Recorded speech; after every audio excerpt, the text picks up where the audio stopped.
It is Monday, October 3rd, 2022. This is another edition of Baseball Today. Reunited with my man, Trevor Plouffe. I am Chris Rose.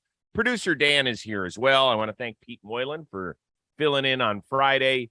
I know he's fired up. We'll be talking about his Bravos in just a bit. We got a lot to get to. So I just want to start off with this. The Cardinals played their last home regular season series over the weekend. They will, of course, host the 6th seed in the opening round of the playoffs coming up this weekend. But I thought it was great what Ali Marmol and the entire organization did with honoring Albert Pujols, Yadier Molina, Adam Wainwright. All three of them came out of the game at the same time. Just when you thought you'd seen it all in baseball, Plouffe, I thought this was a great, classy touch to the game. It was incredible. And it seems like the Cardinals just understand how to do things like this. They understand how to honor the players that come back. So I guess kudos to the fans because they're the ones that make that. But we're watching it right now. It's an iconic moment. This is we're going to be seeing this for a long time. Whenever we talk about the Cardinals and their organization as a whole, this is one of the moments that'll be part of it. I mean, it was special. Yeah, it's usually one guy who gets a tip of the cap. We'll see you later. We saw Kyle Seager taken out of a home game last year with the Mariners. They knew it was going to be his last game as a Seattle Mariner. We didn't know at the time it was going to be his last one as a Major League Baseball player. But to see three guys come off the field at the same time, tip of the cap to that organization. It was really cool. But now let's get to what was the biggest series of the weekend, one of the biggest ones of the regular season. We said, hey, this is going to be great. If the Mets could just win one, they end up winning the season series. That would go a long way towards securing their first NL East crown since 2015. And you know what? The champ said, shut your pie hole. Keep your distance. You're going to be playing in the wild card round because we're going to sweep you. We don't care that you're going to throw DeGrom and Scherzer and Bassett. We're going to knock the ball over the wall. We're going to sweep the series. We're going to win the season series. We're going to make our magic number to clinch the division one game. And Snit loved the energy in that building. Yeah, this is about as exciting and emotional and series I think as I've ever been a part of. Even all the playoff series and everything. This was something else. I mean, just the stadium, the support from the fans, everything. I mean, this was, one of the bigger ones I kind of feel I've ever been a part of. How shocked were you this is the way it went down? I'm pretty shocked, Chris. And, I kind of have a little different take on this right now. If you're a Braves fan, you're feeling really good. But, I almost think you're feeling too good. Everything happened your way this weekend. Everything. You swept them. Dansby and Olsen hit homers in all 3 games. Kenley Jansen gets 3 saves. You get the tiebreaker. You're going to clinch unless the Marlins, who are the one team you don't want to face unless you get swept by them in the Mets sweep. It was crazy how it worked out, Chris. Peter Moylan sat on this show on Friday and was Braves obnoxious. I couldn't even take it. It was too much for me. But you know what? It all came true. Everything he said Dansby's the one guy he wants at the plate in big moments, and Dansby is shining right now. And I think what you're seeing is these guys have been through this before. They went through it last year. Now there's some new faces. Olsen's been in the playoffs. He doesn't care. I think he was really struggling before this series too. And now, boom, he finds his stroke just in the nick of time. And I think experience, like I said, experience really matters in these situations, in these series. And with what the Braves went through last year and middling all year and then just getting hot at the right time, it serves them well this year. This is a very scary team that took the biggest blows that New York could give them and just handled it no problem. So, man, congrats, Atlanta. I don't know. Does it shock me? No, because I've seen the way that Atlanta's played baseball since June. They have torn it up. And the thing is about the way that their team is constructed right now, certainly offensively, it doesn't have to be the same guys every day, right? I mean, their catching position is as deep as anybody in baseball, particularly offensively. You look around the infield, anybody could star at any time. You mentioned Dansby Swanson's name, and there's some dude who continues to ride what I've said in the past about Dansby Swanson, that he's not a superstar, and I'll stand by that because my definition of a superstar is way different than most people out there. But he's a damn good baseball player that doesn't mind being up there when the light shines brightest. But when you look at the Braves lineup, you think of him about fifth in terms of the damage that he could do. He's behind Acuna. He's behind Austin Riley. He's behind Olsen. He might even be behind Michael Harris Jr. at this point.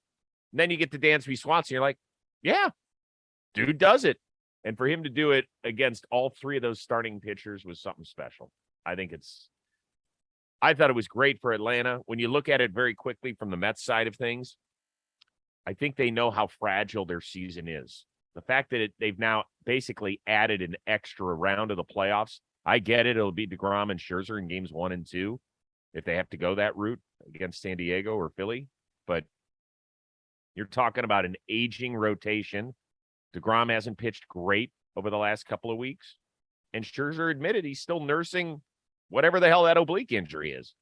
It could be over quickly. We could be talking next week, and the Mets season could be over.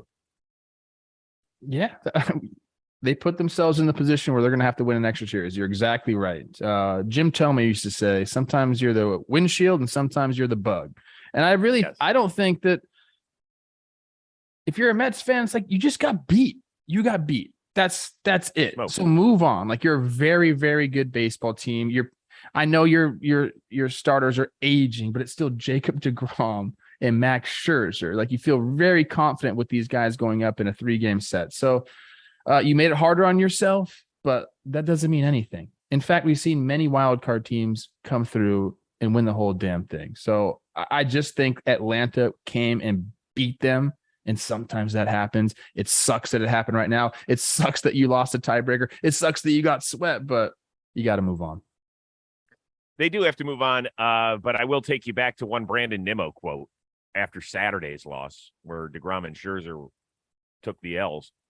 He said, listen, those are our guys, and it's a little shocking, basically. I'm paraphrasing, but he basically said, yeah, we got punched in the face with our two dudes on the mound. We got to kind of snap out of it.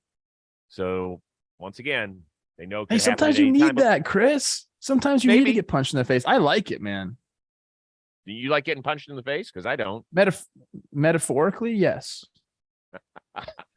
My brother, he used to punch me all the time. I'm fine. All right, let's shift gears to the American League, where it was the Blue Jays and the Rays and the Seattle Mariners who were doing the punching, as in punching their playoff tickets over the last several days.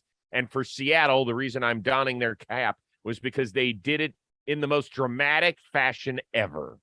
The pitch from Acevedo. A drive deep to right field. Down the line. The Mariners win this game 2-1. The dream lives. They're going to the playoffs. The drought is over. Cal Raleigh. Wow. Hey now. Hey now. Hey now. Dave Sims, what a fantastic call, and the man deserved to be behind the mic on that evening. I get goosies. I got goosies watching it. I get goosies still seeing the replay. Dude, like, I can't hide my smile. Like, all these crowd reactions, like going through each and every series that we're going to talk about. We're going to talk about one in San Diego too. Like, this is baseball. This is what we need. And for Cal Raleigh, like, I know, in fact, this scenario has never happened before in baseball. I'm pretty sure there was an article I was reading about this exact scenario has never happened, and he did it. But he's probably lived that scenario in his backyard many times. I mean, 2 outs, bottom of the ninth, 3-2 count. You're a pinch hitter, chance to send your team to the postseason for the first time in 20 years. I mean, that's incredible. It's the stuff you say. It's the stuff I tell Teddy right now in the backyard. Like, put the pressure on. You love it. And he gets to do it in an actual big league game. And he crushed that thing. And he got to, you saw him when he rounded first base on his way to second base. He's like, holy shit. This is really happening. The dude was floating around the bases. Like, what a cool moment. The call was great.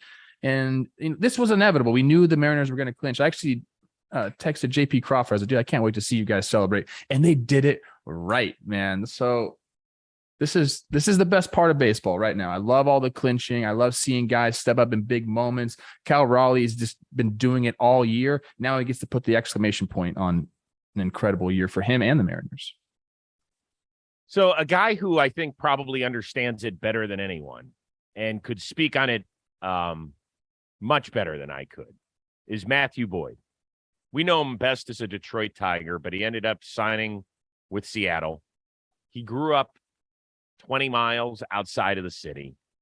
And during the champagne shower in the clubhouse was asked about his emotions afterward. This is great.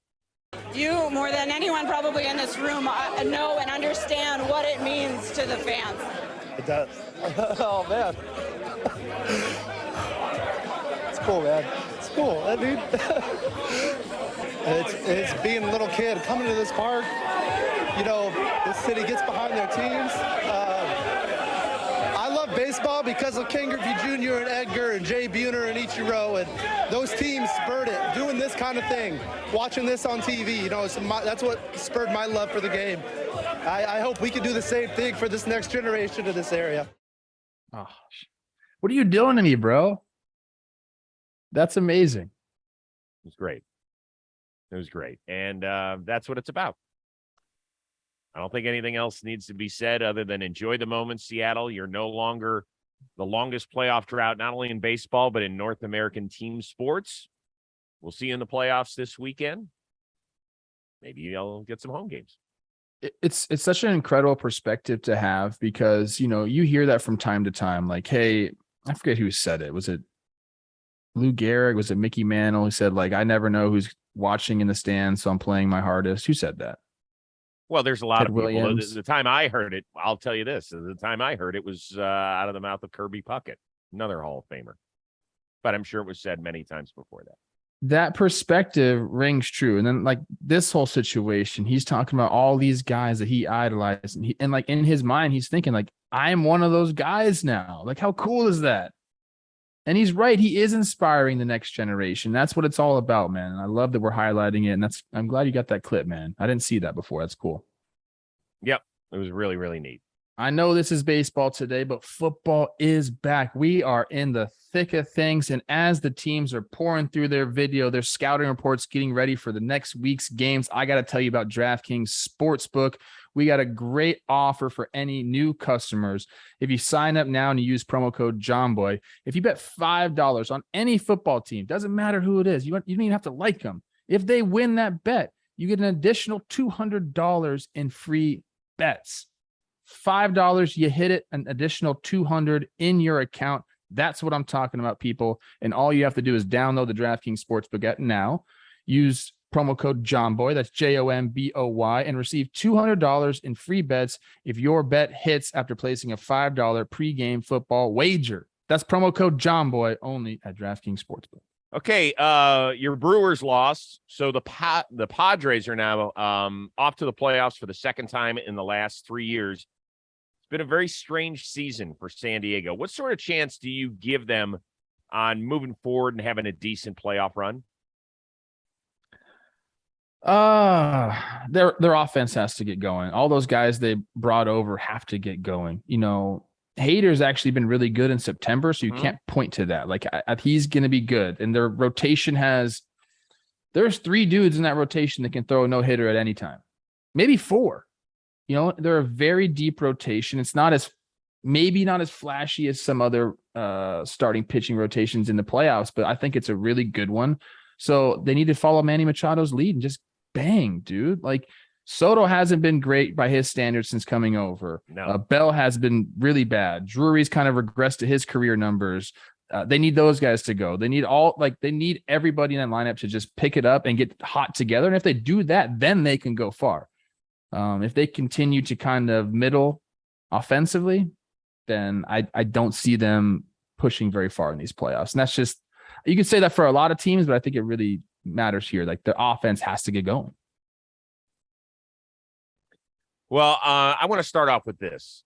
I think a lot of people look at the Padres and call them a disappointment. Well, they weren't going to best the Dodgers this year. If they had 100 wins, they'd still lose the division by 10 games. or whatever. So they were not going to win the NL West. Big picture here, we thought that Fernando Tatis Jr. would be in their lineup, help solidify things, and they got massively disappointed with that situation. We've talked about the numerous trades they made at the deadline. Most of them have not worked out the way that they thought. With all that being said, everything is still right in front of them. And I listened to Bob Melvin's locker room speech like, hey, guys, it has been a rocky road. We haven't been exactly the team that we thought we were going to be, but we're almost exactly in the same position. The only way they could have done better was to have the first wild card. And once again, the Mets are going to win 100+ games this year. So to have done that that's a pretty special run. What I would say is, first of all, Padres fans, because the playoffs have been so infrequent, this is only the second time since 2007 that they have even made the playoffs. Enjoy that part of it. And don't look at it as a disappointing year, because you can still win. You could win at New York, you could win at St. Louis, and then you'll take it from there when you have to face the Dodgers in the next round, if that's the way it goes. But you're right. This is all about that offense, boss. This pitching staff, Darvish, Snell, Musgrove, Clevenger, and then a bullpen which might be able to get it together in time, is good enough to win at least a playoff series. 100%. The pitching is not the problem. Like I said, I think Hader's only given up 2 runs in September and into October. He's kind of figured out. I don't know if that's a mechanical thing or just something clicked. I don't know, but he's looking good. Yeah, it's all about the offense, man. And they don't hit homers. They don't slug. And as you saw in this big series with the Mets and Braves, like the team that hit the most homers won. Like you got to be able to put the ball in the ballpark too. And they have guys that can do it. They just got to start doing it. How about Juan that for Soto, analysis? this is about you, too. Yeah, it's pretty good. Solid. Juan Soto, this is about you, dude. It's time to pick it up, man. Josh Bell, too. Yeah, but you know what? We don't discuss Josh Bell in the same category as Juan Soto. As solid a player as he has been, and he's been an all-star, but Juan Soto is elite. You know, when he was traded, we were like, oh, my God, have we ever seen a player this young, this good traded? And he hasn't been that guy. I'm a big Juan Soto fan.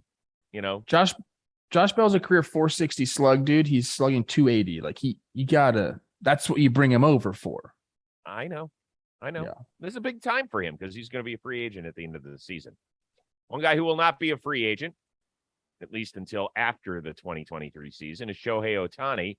However, he and the Angels agreed on avoiding his last year of arbitration, 1 year, $30 million deal. And so a lot of people are out there trying to figure out, well, what does this mean for him? Is he going to end up staying in Anaheim next year? Is he more likely to get traded? What say you? We talked about this before. I don't think this changes anything as far as what we've spoken on this before, where if they are in fact going to sell a team, I believe that the franchise is more valuable and more appealing to a prospective buyer with Shohei Ohtani on the roster. And you want someone to be able to make that choice for themselves. Now, setting up this number gives other teams, an opportunity to put together like packages. Now they know what he's going to make. He's going to, 1 year, 30. Great. That's still a bargain in my thinking. So there are going to be some offers, like trade offers, that they'll have to entertain. I'm sure Perry Manazian probably really wants to entertain these, but I don't think ownership's going to let him do anything with Ohtani. I think he's going to stay there until this whole thing gets settled. And if someone does buy it or if Moreno decides not to sell, we think he's going to sell it. But like I said, having Shohei on the roster and letting that next person make the decision, I think means a lot. Angels are screwed here, dude. They should have traded him at the deadline. He's gone. He's going to be gone. Great. There goes a comp pick for Ohtani. Really? Is that the way we're going to roll with this thing? Like that's humiliating if that's the way you do it. I mean, at the very least, Boston got their everyday left fielder for the next 7 or 8 years. If you want to pay Alex Verdugo, he's not great, but he's a good player, solid. At least you got that going for you. I'm curious about the sale of the team. We haven't really heard anything other than, nope. It was, they were talking about it. And we said, well, if they're talking about it, it's going to happen. I think that's the biggest thing in all of this. I mean, we have to see what's going on. Is this a real thing? And if it is it's got to happen quickly because Shohei's only around for one more year. Like, he's out. He's not going to re-sign with the Angels. He's not. No way. Nor should he. Unless if the guy wants to win. Unless a new owner comes in and can persuade him to stay. That is the only way, Chris. And that can happen. All right, hold on. And I don't want to spend that much time on this because I really don't think it has anything to do, like, settling on $30 million. Who cared? If he was going to get paid 27 or 33 next year. Yeah, they knew. Yeah. I mean, they knew the number was going to be right around there. It doesn't matter. What in the world could a new owner say to Shohei Ohtani that would make him believe that progress would be made around him? Because I have to imagine that Shohei is sick of not winning. This is the Steve Cohen effect. A new owner, if he's a maverick, kind of like Cohen, or I don't know if that's the right even word to describe him, but like a deep pockets like Cohen. How about that? You can say, look what Steve did in a very, very short time. I'm going to set you and Mike Trout on the pedestal. I'm going to pay you what you deserve to be paid. And I'm going to go out and get dudes. Okay. And like, he has an example now, like he can do it. Like if Shohei likes living in California, feels comfortable there. He just wants to win. He doesn't have to go to another city. I mean, he will unless they change ownership, but an owner can point to Steve Cohen and say, look what he did with the Mets. I want to do that here with the Angels. It's a massive market. Let's go do this together. And that'd be about the only thing. And I don't know if Shohei is going to buy it, but it could happen. I don't know. Good luck, Angels. Good luck, Angels fans, because you've been through a lot. Before we get out of here on the podcast and the YouTube side of things, that Bryce Harper lookalike, watching the Phillies game the other day, that was bordering on remember the Joe Madden dude who used to go to the games in St. Pete and look dead on Joe Madden? That's as close as I can remember. It's pretty good. The guy's pretty jacked too. He looks good. I think his wife's shirt says my husband looks like Bryce Harper or something. Yeah. What's up with that? Well, it's very funny. I don't think you're buying that off the rack, but it would be really pro if on the back it says, but his bank account doesn't. Yeah. Well, it doesn't. I'm sorry. I don't care what this guy does. Hey, he's got the Under Armour shirt on too. So he's playing into it a little bit. He is. So there's maybe a little thing that they have going on there. I don't know. Do we try and find him and like bring him on the show, talk to him about what it's like walking around maybe Philadelphia as Bryce Harper? Oh man, like has he gotten any perks? Yes, he had to have, right? Doesn't Bryce have like the little thing right here? So do you think he's ever put the prosthetic mole on or something and really done it up? Wow. Or like Halloween costume? That's easy. Mole ever. Oh, that's an easy one. I mean, that could be. Remember when Freddie Freeman was trick or treating a few years ago, and there was that kid wearing the Freddie Freeman outfit, and he's like, "Hey, that's me." That dude, I guarantee you, he does it. Guarantee you. Has anyone ever dressed up as you for Halloween? No, but I dressed up. God, I wonder where that picture is. We used to dress up all the time on Best Damn Sports Show, period. And I wore one of like those fake Superman outfits, and it said Best Damn Man on the center instead of a big S on his chest. So I wore that out when I took Josh out trick-or-treating, and some dude came up to me like, "Hey, you look like that guy on the Best Damn Sports Show, period." I was like, "Yeah, I get that a lot. Weird. I do get that a lot. He's like, "Is that you?" No. But I usually ask him, "Why? Do you like that dude?" And for all the people are like, "Yeah, he sucks." And I just keep walking. And then if he says, yeah, the dude's all right. Like, that's me. I like that. Jeez. Most of those people are telling the truth. That's fine. Yeah, I do suck. All right, what do you have coming up on John Boy Media? Directly after this, Talking Jake, BBD, and I are going to recap the series that were. Oh, man. As much fun as I have talking about baseball on this show, the long form aspect of it there is so fun because I can just say all the things that I want to say. I don't have to worry about the time limit. So come check us out. Yes, that's a good What do you call. got, bro? I know what you got. Let me tell people. Justin Turner episode out on this Chris Rose rotation. And it was That's a good true. one. It was. I mean, he's great. A lot of interesting stuff. We did put out a really funny clip of, he was the ringleader of the dress up where they dressed up as the Chippendales, he and Joey Gallo, a couple other dudes. Great story behind that. I mean, Bellinger's, some of those memes of him sitting in the dugout looking like he's, toked it up a little bit. Like A little bit. Yeah, a little bit. That story won't suppress those thoughts. I did ask him about if it's fair that it's World Series or bust for the LA Dodgers. I thought he had a very interesting take on that one. That was really good. So, some good stuff. Dodger fans, I think you'll enjoy it. Oh, Dodger and legend. we focused a lot. Yeah, we focused a lot on Albert Pujols and hitting 700 right in front of his eyes. Once again, very interesting perspective. Justin Turner's always great. We are back at it again on Tuesday. You want to do this again on Tuesday? Is that tomorrow? That is tomorrow. Yes, I do. Okay, excellent. We might have a few more teams that'll clinch by then. And Philly? I think that's just, there's only one spot left. Philly and Braves. Braves can clinch. Well, Braves, yes. Their order, they can clinch. The Phillies can clinch. So there you go. That's the way we'll roll. For our amazing one-of-a-kind producer, Dan Rourke, and the outstanding Trevor Plouffe, I am Chris Rose. We'll see you Tuesday on Baseball Today.